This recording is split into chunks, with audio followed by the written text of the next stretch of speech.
Assalamualaikum warahmatullahi wabarakatuh. Halo, selamat pagi.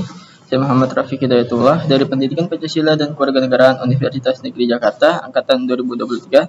Di sini saya ingin menyampaikan refleksi dari perkuliahan landasan kerangka dan filosofis PKN dan konsep filsafat sosio-rekonstruksionisme. Nah, selama perkuliahan ini, bentuk pembelajaran yang digunakan dalam perkuliahan ini adalah melalui penjelasan dosen dan diskusi kelompok.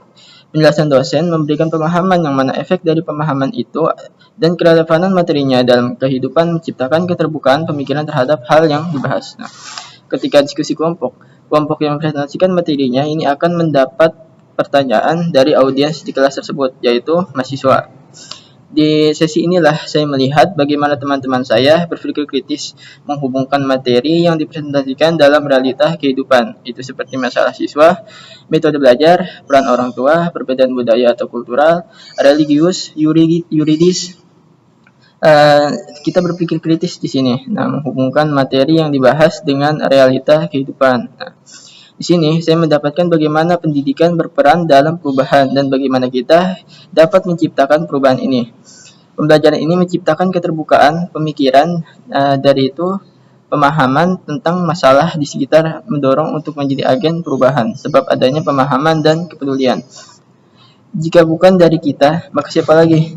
Keterbukaan dan kekritisan pemikiran sangat penting dalam menanggapi berbagai permasalahan sosial. Pendidikan harus berperan aktif dalam mendorong perubahan sosial yang positif, termasuk mengatasi ketidakadilan, ketimpangan, dan isu sosial lain. Pendidikan ada untuk memanusiakan manusia.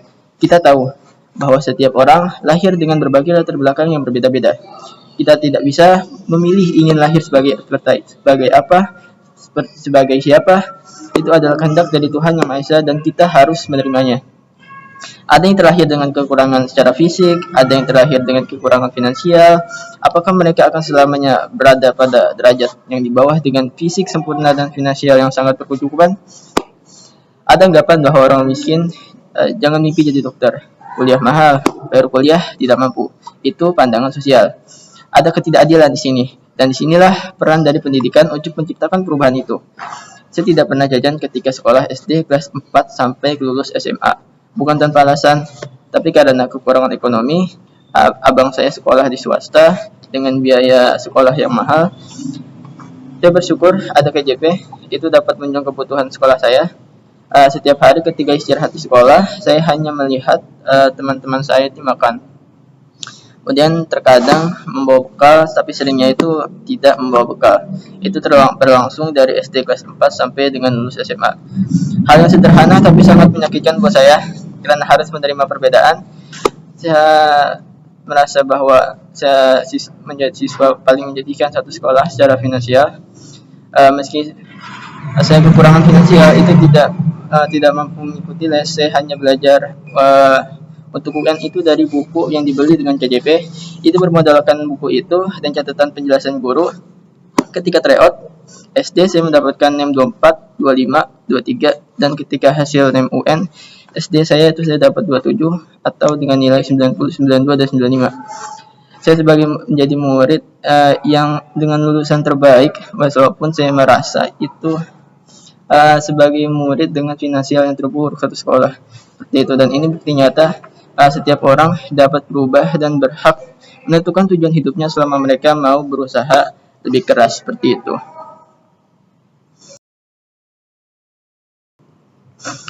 Ketika di perkuliahan, setiap kelompok yang presentasi materi kelompoknya, di sana itu ada sesi diskusi.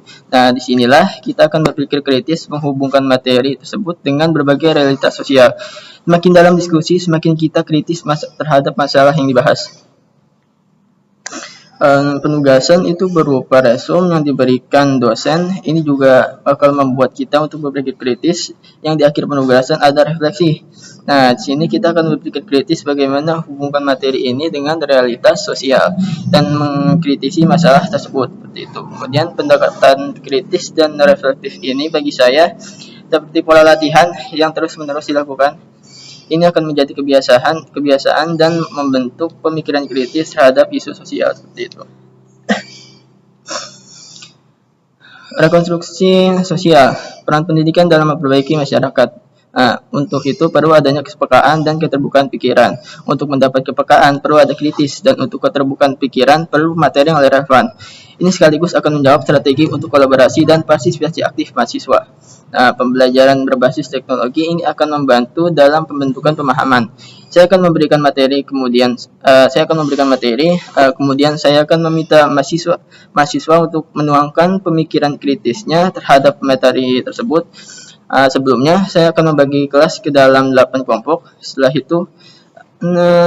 selesai pemberian materi oleh dosen, saya akan menunjuk acak kelompok yang ada, yang saya akan minta mereka yang saya tunjuk itu untuk mengulang materi perkuliahan yang sudah dibahas hari itu. Kemudian mereka akan menyampaikan pemikiran mereka. Nah, setelah itu saya akan meminta teman mereka untuk mengkritisi pemikirannya. Nah, satu pertemuan, satu kelompok. Ini akan membentuk kejelian, fokus, dan pemikiran kritis mereka, seperti itu. Teknologi seperti PowerPoint untuk mempermudah pembelajaran, kemudian Classroom atau LMS untuk tugas siswa sebab dapat mengatur tenggat waktu pengumpulan. Kemudian video, baik ditampilkan di kelas dan penugasan berupa penunjukan video. Ini akan mempermudah pemahaman mereka dengan pengalaman visual dan pengalaman langsung melalui tugas. Sebab pengalaman lebih mudah diingat dibandingkan teori, seperti itu. Nilai demokrasi, keadilan, dan kesetaraan, maka perlu adanya penekanan pada Pancasila, kelima sila, dan menjaga nilai demokrasi. Penekanan tersebut Pancasila perlu diberikan terus-menerus. Ini akan menciptakan sudut pandang bahwa mereka itu harus memperhatikan kelima sila Pancasila. Nah, kemudian terkait evaluasi dampak pembelajarannya, ketika perkuliahan dengan model pembelajaran saya dapat melihat ketika sesi diskusi bagaimana pembelajaran ini berdampak pada kesadaran sosial mereka. Saya dapat menilainya berdasarkan pendapat mereka, serta melalui tugas proyek kelompok terkait isu sosial. Kemudian partisipasi dalam demokrasi, saya dapat melihatnya selama perkuliahan dan di luar perkuliahan.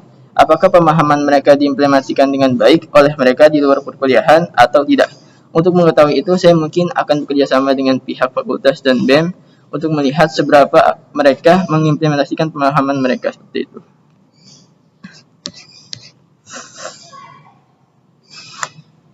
Sekian dari saya. Mohon maaf atas segala kekurangannya. Wabillahi taufiq wal hidayah. Wassalamualaikum warahmatullahi wabarakatuh.